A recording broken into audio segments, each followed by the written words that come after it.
Attention dear student, मैं अविनाश कुमार आप लोग का स्वागत करता हूँ बी एकेडमी में। हम लोग इस बी एकेडमी यूट्यूब क्लास पे क्लास 10th बिहार बोर्ड के कुछ ऑब्जेक्टिव सीरीज अपलोड करेंगे, जिसमें मेन फोकस रहेगा हमारा science, math, social science, Hindi, English और संस्कृत, सारे सब्जेक्ट को हम लोग करवाएंगे ऑब्जेक्टिव सीरीज। जिसे स्टार्टिंग में टॉप 30, टॉप 50 ऐसे करके कराया जाएगा, VVI टॉपिक्स ऐसे करके कराया जाएगा। तो इसी रजिस्ट्रेशन में हम आज फर्स्ट क्लास अपलोड कर रहे हैं, जो हमारा साइंस है। साइंस से बायोलॉजी से फर्स्ट चैप्टर जैव प्रक्रम लाइफ प्रोसेस से स्टार्ट है।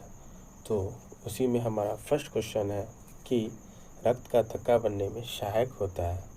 रक्त का थक्का बनाने में सहायक होता है कौन होता है? तो ऑप्शन देखिए, ए है लाल रक्त कोशिका, बी है श्वेत रक्त कोशिका, सी है रक्त बिंबाणु और डी है इनमें से कोई नहीं। तो हमारा सही आंसर है रक्त बिंबाणु। उसके बाद हम देखते हैं हमारा नेक्स्ट क्वेश्चन, पाचन क्रिया पूर्ण होती है कहाँ? अग्नाशय में, बड़ी आंत में, छोटी आंत में या ग्रसनली में? तो इस आंसर से हमारा राइट आंसर है छोटी आंत। हम पाचन की प्रक्रिया कहाँ पूर्ण होती है? तो छोटी आंत में पूरी होती है। पाचन की क्रिया कहाँ पूर्ण होती है? तो छोटी आंत में पूर्ण होती है। फिर हम देखते हैं हमारा नेक्स्ट क्वेश्चन, छोटी की आंतों के दीवार में पाई जाने वाली ग्रंथियों का स्राव को क्या कहते हैं? छोटी आंत के दीवार में जो स्राव होते हैं, मतलब हार्मोन जो होते हैं, हार्मोन वाली जो ग्रंथियाँ, उसे क्या कहते हैं? फर्स्ट अंतरस, बी सक्कम मैट्रिक्स, सी जठर रस और डी ANB।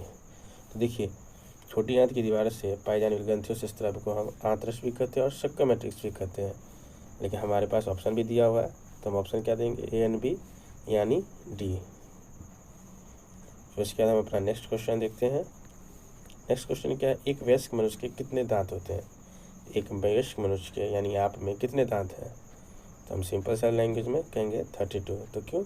तो हम लोग बोलचाल की भाषा में कहते हैं एक फट मारेंगे कि 32 ही झाड़ देंगे। इससे भी हम सेंस लगा सकते हैं कि हमारे मुंह में कितने दांत हैं, तो 32 दांत होते हैं। अब ध्यान में रहेगा ये आपको ये टॉपिक। फिर है नेक्स्ट क्वेश्चन 5th नंबर, मछली के हृदय में कोष्ठकों की संख्या कितनी होती है? यानी मछली का जो हार्ट है, दिल है, वो कितने पार्टों में डिवाइड होता है? कोष्ठों में डिवाइड है। तो मछली का हार्ट कितने पार्टों में डिवाइड होता है? तो 2 पार्टों में। फिर हम अपना नेक्स्ट क्वेश्चन देखते हैं, स्वाद कलियाँ पाई जाती है। स्वाद की कलियाँ कहाँ पाई जाती है? यानी टेस्ट बर्ड कहाँ पाई जाती है? अग्नाशय की ऊपरी सतह पे, जीभ की ऊपरी सतह पे, अग्निचर्वण नक पे या ग्रसनी के भीतर द्वार पर? तो स्वाद कलिकाएँ कहाँ पाई जाती है? तो स्वाद कलियाँ पाई जाती है कहाँ? तो हमारे जीभ पे पाई जाती है। अब देखिए जीभ पे कैसे देखते हैं हम इस स्ट्रक्चर को। देखिए, आप लोग अब पढ़े होंगे, अगर सब्जेक्टिव क्लास कहीं ले रहे हैं तो पढ़े होंगे कि ये हो गया हमारा जीभ और इस पर टेस्ट बर्ड कुछ इस प्रकार से डिवाइड रहते हैं। इसे ही कहते हैं हम स्वास्थ्य, मतलब स्वाद की कलियाँ, टेस्ट बर्ड। तो हमारा आंसर सही क्या होगा? जीभ के ऊपरी सतह पे। फिर हम देखते हैं हमारा नेक्स्ट क्वेश्चन, अमाशय के अग्रभाग को क्या कहते हैं? अमाशय के अग्रभाग को क्या कहते हैं? तो हमारा ऑप्शन दिया है पाइलोरिक, फुंडिक, कार्डियक, एपिलोगेटिस। तो हमारा सही आंसर है कार्डियक। हमारा सही आंसर क्या होगा? तो कार्डियक होगा। फिर हम देखते हैं नेक्स्ट क्वेश्चन 8 नंबर, मुखगुहा का पिछला भाग कहलाता है। मुखगुहा का पिछला भाग कहलाता है ग्रसनी, ग्रसनली, ग्रहणी, एंडी, अग्नाशय। तो मुखगुहा का पिछला भाग कौन कहलाता है? तो ग्रसनी, ग्रसनी कहलाता है। फिर हम अपने नेक्स्ट क्वेश्चन पे जाते हैं।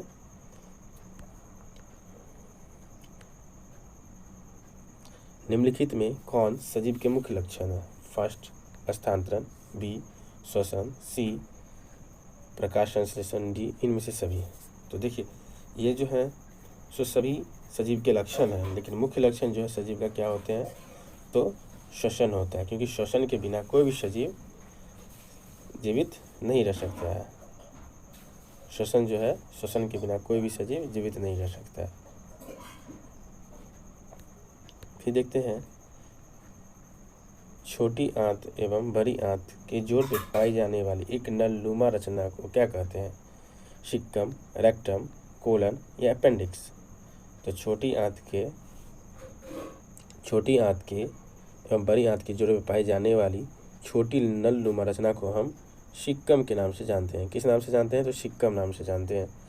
उसके बाद हमारा नेक्स्ट क्वेश्चन आता है, छोटी आंत में भोजन पाचन निम्नलिखित में किस रस की भूमिका होती है? छोटी आंत में भोजन के पाचन के लिए निम्नलिखित में से किस रस की आवश्यकता मतलब अधिक भूमिका होती है? तो फर्स्ट ऑप्शन है पीत रस, बी है अग्नाशय रस, सी है अत रस, डी है इनमें से सभी। तो देखिए छोटी आंत में भोजन के लिए पचाने के लिए तीनों रस की अहम भूमिका होती है, अतः हमारा ऑप्शन होगा डी इनमें से सभी। अग्नाशय में अधपचे भोजन लय की तरह स्वरूप में रहते हैं, उसे क्या कहते हैं? अग्नाशय के अधपचे भोजन के लय की तरह स्वरूप को क्या कहते हैं? तो ऑप्शन ए है काइम, बी है चैल, सी है काइलोमाइक्रोन और डी है इनमें से कोई नहीं। तो हमारा जो सही ऑप्शन होगा क्या होगा? तो काइम होगा। अग्नाशय में अधपचे भोजन के लय की तरह स्वरूप को हम काइम कहते हैं। फिर हम अपने आगे की ओर क्वेश्चन में देखते हैं, निम्नलिखित में कौन एमिनो अम्ल के विखंडन से बनता है? एमिनो एसिड जो होती है उसके टूटने से कौन बनता है? कार्बन डाइऑक्साइड बनता है, ए में, या बी कार्बन मोनोऑक्साइड, या सी अमोनिया, या डी बी और सी दोनों। तो इस अनुसार से हमारा जो सही आंसर है 13 का जो हमारा सही आंसर है वो है अमोनिया। क्या है? अमोनिया, क्योंकि हम जानते हैं कि एमिनो अम्ल में भी नाइट्रोजन होता है और अमोनिया में भी नाइट्रोजन होता है। फिर हम देखते हैं स्वपोषी पोषण के लिए आवश्यक है क्लोरोफिल, सूर्य का प्रकाश, जल एवं कार्बन डाइऑक्साइड, डी इनमें से सभी। तो स्वपोषी पोषण के लिए यहाँ सभी ऑप्शन जो है सो आवश्यक है, क्योंकि क्लोरोफिल के बिना प्रकाश अवशोषित नहीं कर सकते, सूर्य का प्रकाश नहीं रहे तो भी पेड़ पौधे खाना नहीं बना सकते, एवं जल एवं कार्बन डाइऑक्साइड न रहे तो भी पेड़ पौधे खाना नहीं बना सकते हैं। तो हमारा इस अनुसार से राइट आंसर होता है डी। हमारा राइट आंसर क्या होता है? तो डी होता है। फिर हम अपने नेक्स्ट क्वेश्चन की ओर देखते हैं, चैल अवशोषण होता है, चैल का अवशोषण होता है ए इलियम, बी जेजुनम, सी कोलन में और डी रेक्टम में। चैल का अवशोषण कहाँ होता है? तो चैल का अवशोषण होता है इलियम में। फिर अपने नेक्स्ट क्वेश्चन की ओर देखते हैं कि मनुष्य के आहार नाल की कौन सी रचना अवशेषी अंग है? मनुष्य के आहार नाल की कौन सी रचना अवशेषी यानी उस अंग की कोई काम नहीं है? फर्स्ट सिक्किम, बी अपेंडिक्स, सी जेजुनम, डी कोलन। तो हमारे शरीर की अवशेषी अंग आहार नाल की कौन है? तो वो है अपेंडिक्स। क्या है हमारी स्ट्रक्चर? अपेंडिक्स, क्योंकि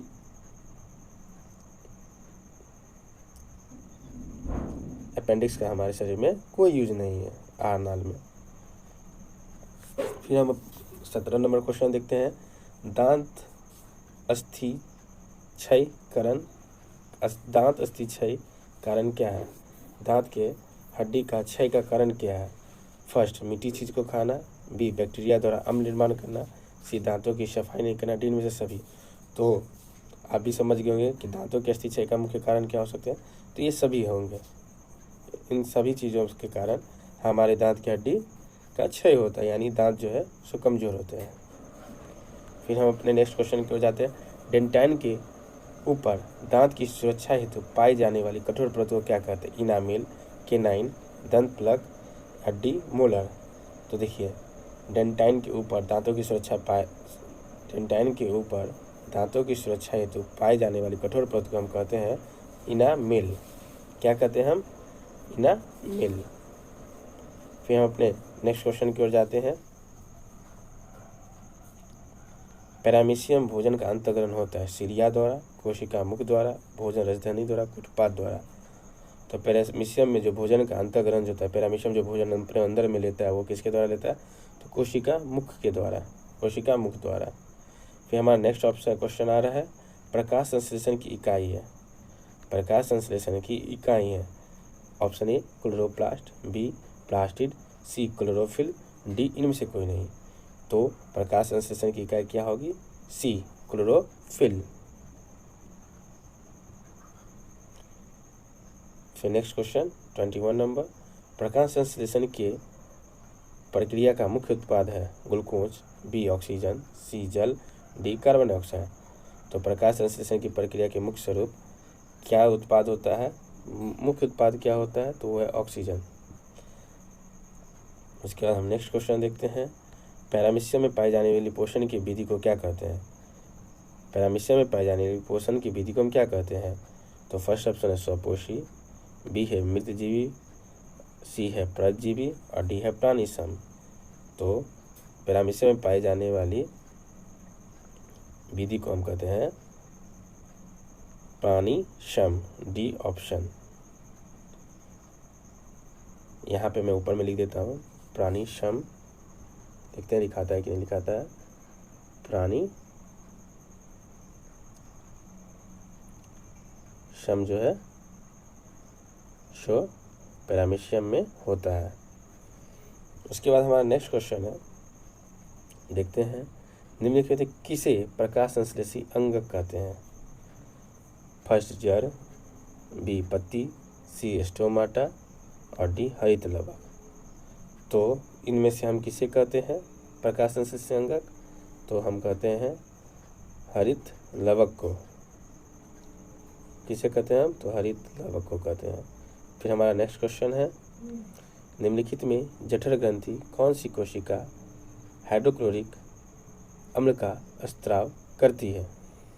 भित्तीय कोशिका, बी जिंजेमाइन कोशिका, सी म्यूकस कोशिका, डी इनमें से कोई नहीं।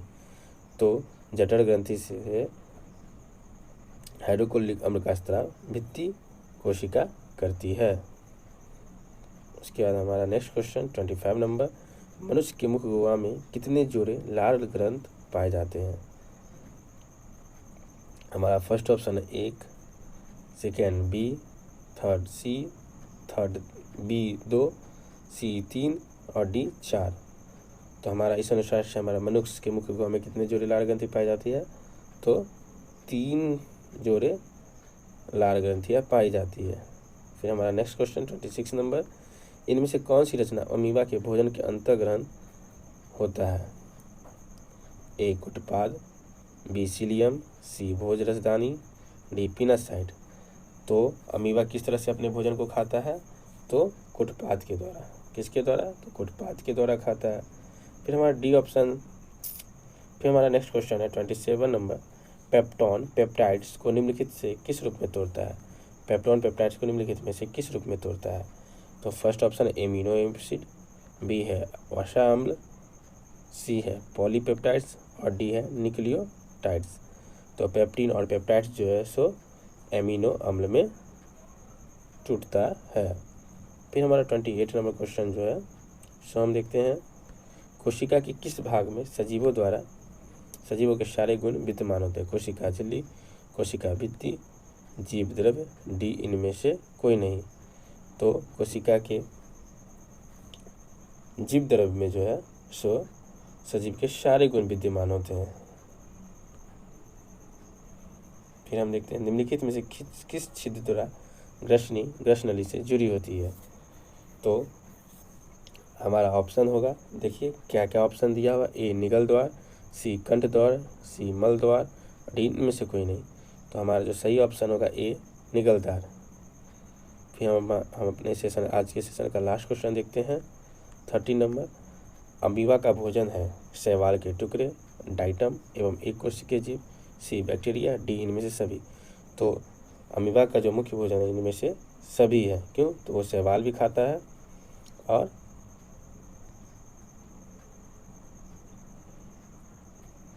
अमीबा क्या है? तो अमीबा शैवाल भी खाता है, डाइटम एवं एक कोशिकीय जीव भी खाता है, बैक्टीरिया भी खाता है। तो इस अनुसार से हमारा राइट आंसर होगा डी इनमें से सभी। हमारा जो नेक्स्ट सीरीज है यानी इसके आगे का जो 60 क्वेश्चन और बचे हुए हैं वो तुरंत ही कुछ घंटों में अपलोड कर दिए जाएंगे। तो आप लोग हमारे चैनल को लाइक कर लीजिए, सब्सक्राइब कर लीजिए और बेल आइकन को क्लिक कर लीजिए, ताकि जो नए क्वेश्चन अपडेट किए जाएंगे वो आपको आसानी से मिल सके। और आप हमारा टेलीग्राम चैनल भी ज्वाइन कर सकते हैं, जो नीचे डिस्क्रिप्शन में दिया गया है। धन्यवाद।